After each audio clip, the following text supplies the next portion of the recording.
10,000. டே இவனை நம்பி கேட்டேன்டா, என் பிஸ்னஸ்க்கு 5 லட்சம் ரூபாய் தேவை மச்சான், கொஞ்சம் கடனா கூட நான் திரும்ப தரேன் அப்படின்னு. வெறும் 10,000 மட்டும் அமுச்சு விட்டு இவ்வளோதான் இப்போதைக்கு என்கிட்ட இருக்குங்கிறான். பிச்சைக்காரப்ப. அங்கே தான் நீ தப்பு பண்ணுற விஜய்.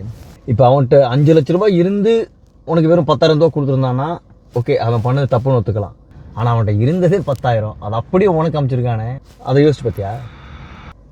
ஐ ஆம் சாரி விஜய், ஆனால் இந்த சுச்சுவேஷனுக்கும் ஒரு அழகான திருக்குறள் இருக்குடா. காலத்தினால் செய்த நன்றி சிறிதெனினும் ஞாலத்தின் மான பெரிது. உனக்கு என்னடா, நீ ஈஸியாக திருக்குறளை சொல்லிடுவ, ஏன் தாகம் எனக்கு தாண்டா தெரியும். நீ நம்ம பண்ண உதவியோட அளவை பார்க்காதா இருந்த. நீ கஷ்டத்தில் இருந்தப்போ அவனோட கடைசி சொட்டை உனக்கு கொடுத்து உதவி பண்ண பார்த்தியா, அந்த மனசு அது இந்த உலகத்தோட பெருசுடா, அதை பாரு. அடா நீ சொல்கிறதாண்டா கரெக்டு. நான் பணத்தை பார்த்தேன், பட் அவனோட சூழ்நிலை நான் யோசிக்கல பாரு. தாகத்தில் இருக்கிறவனுக்கு ஒரு குடம் தண்ணி இல்லை, அந்த நேரத்தில் கிடைக்கிற அந்த ஒரு சொட்டு தாண்டா உயிர், அதை மறந்துடாத.